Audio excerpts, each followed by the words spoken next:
साल भर बाद हो पहले बार तू हो याद हो। क्या बात है। थला क्या कहतिया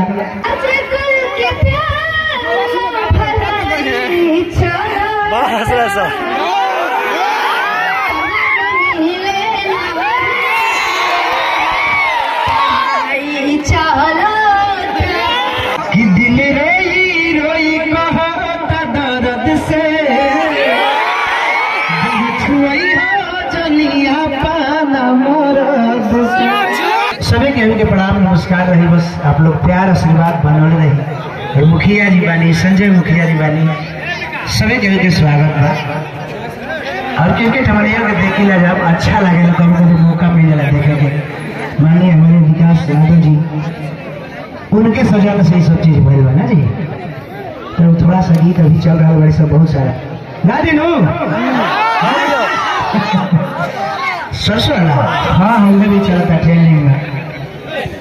बहुत ही प्यारा गीत बा। लगातार आप लोग प्यार आशीर्वाद भी दे रहे हैं।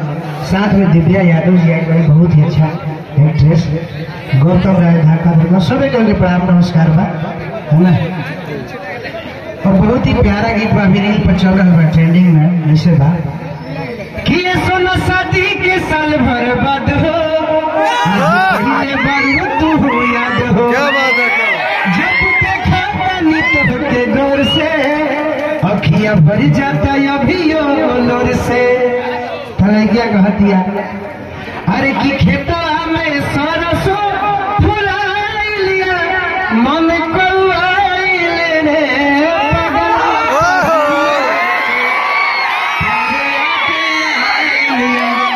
अखियां लोराइले रे। बहुत सारा आप लोग प्यार आशीर्वाद दे रहे गीत के। पैसा के कोई काम नहीं, आशीर्वाद और भी एगो गीत चलता अभी एमे के अंतरा है बहुत प्यारा है। देखिए छोड़ जाए मरद से। हाँ लगातार चलता वैसे रहे कि कल हो जाई बार विदाई हो चुप कराई हो घर के लागी छतिया पतिया सुच से कहता कि दिल रोई रोई कहता दर्द से छुई हो जनिया पाना मरद से। चलिए आप लोग ताली बजा के आशीर्वाद दी। क्रिकेट देखा यार बहुत अच्छा लगता है। हमने के गार्जियन लोग बैठल बा देखो फिर हमने के गार्जियन भूपेंद्र भैया को बहुत सारा पुरस्कार बहुत सारा मुकेश भैया पगाता नहीं कि हमारा मुकेश भैया दिल के धनी इंसान हो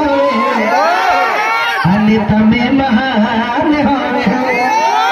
कैसे यहाँ के विचार एक दूसरे के प्रति ऐसा व्यवहार रहे हमने बराबर देखे ना जाए बराबर छत्र छाया मिले भैया के छोट भाई तो बस ये कहो गया जीवन बड़ा रहो प्यार से है ना जी। बाकी मुखिया जी सब कोई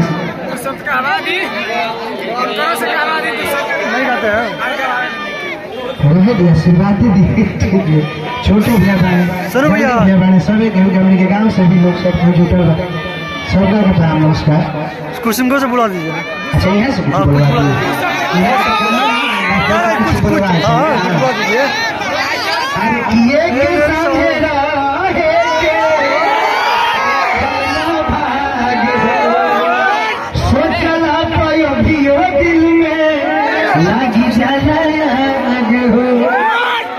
अच्छा तुम लेकिन कैसे बुलवा दीजिए बोल दी तू लाइन बोल दी बहुत ही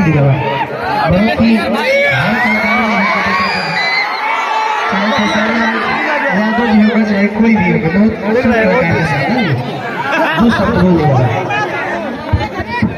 आप सबको नमस्कार प्रणाम मेरी तरफ से। कैसे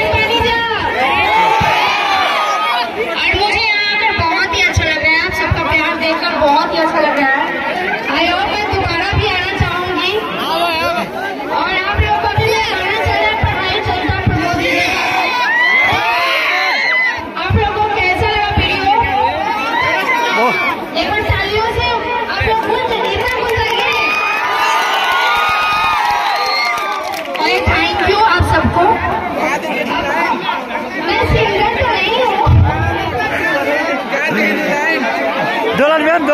भाई सॉन्ग दो लाइन, ओके ओके, कौन सा सॉन्ग? कोई भी सॉन्ग, भोजपुरी भक्ति कोई भी सॉन्ग। ना सैड सॉन्ग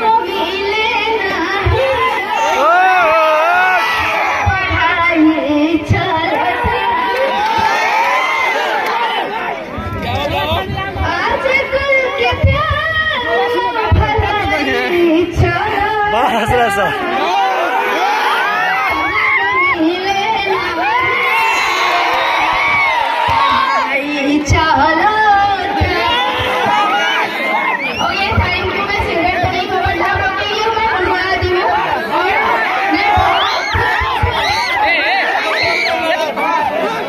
ठीक है लेता रहा। हाँ हो गया।